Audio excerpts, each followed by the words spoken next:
সৈয়দ কুতুব শহীদ রহমতুল্লাহ আলাইহি নাম শুনছেন না?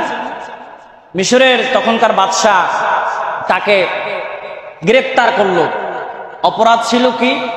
একটা মাত্র অপরাধ, তাফসির ফি জিলালিল কোরআন সে লিখেছিল। তাফসির ফি জিলালিল কোরআন আপনারা যদি গুগলে সার্চ করেন পাবেন, এবং প্লে স্টোর যদি সার্চ করেন তাফসির ফি জিলালিল কোরআন সফটওয়্যার চলে আসবে।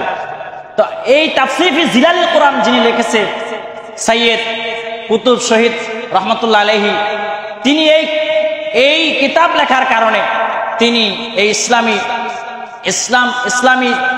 আন্দোলনের পক্ষে কিতাব লেখার কারণে তাকে তখনকার সময়ের যিনি প্রেসিডেন্ট ছিলেন, সরকার প্রধান ছিল মিশরের, সে গ্রেফতার করে জেলখানার মধ্যে ভরে রাখছিল এবং তাকে এমনভাবে কষ্ট দিয়েছিল যে জেলখানার মধ্যে বন্দি করে সেখানে একটি পাগলা ক্ষুধার্ত কুকুর ঢুকিয়ে দিয়েছিল সেই সেলের মধ্যে, জানেও এই সৈয়দ কুতুবউদ্দিন রহমতুল্লাহ আলাইহিকে যেন কামড়িয়ে টুকরো টুকরো খুলে মাংসগুলো যেন খেয়ে ফেলে।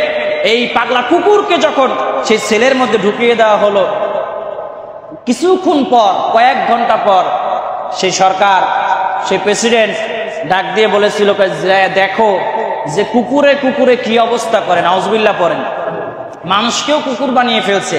মানে জেলখানায় যাকে রাখছে সেও কুকুর, আর একটা যে পাগলা কুকুর ঢুকিয়ে দিয়েছে সেও কুকুর।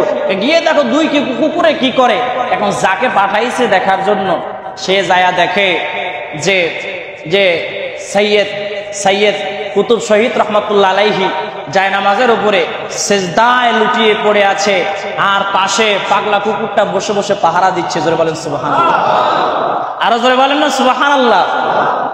এত বড় একজন লেখক, ইসলামিক গবেষক, একজন ওলি, যিনি তাফসির ফি জিলালিল কোরআন লিখেছেন, শুধু এই কিতাব লেখার কারণে, শুধু এই ইসলামের পক্ষে সাপোর্ট দেওয়ার কারণে তখনকার সময় বাদশাহ তাকে এইভাবে হত্যা করতে চেয়েছে।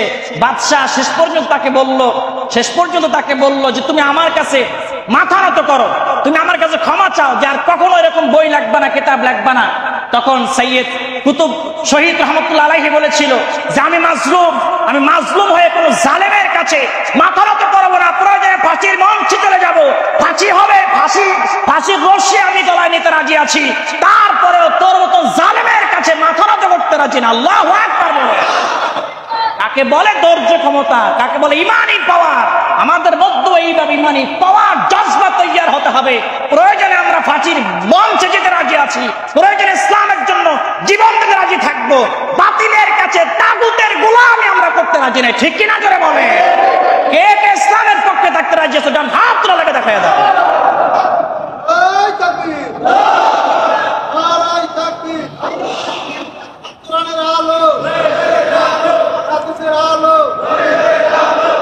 আল্লাহ কবুল করুক, আমিন বলে।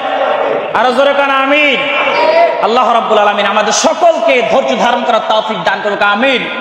ধৈর্য শক্তি আমাদের মধ্যে আল্লাহ বাড়িয়ে দিক, আমিন বলেন। আমাদের প্রত্যেককে ধৈর্যশীল হওয়ার তৌফিক বাড়ায় দিক, আমিন। যাই হোক, যে বয়ান করেছি আমাকে আমল করার তৌফিক দান করুক। এখন বিশেষ করে একটি কথা তো গত জুমায় বলেছিলাম, আমাদের এসি কিন্তু মনে হয় সইলা আছে না? এটা কি এসি?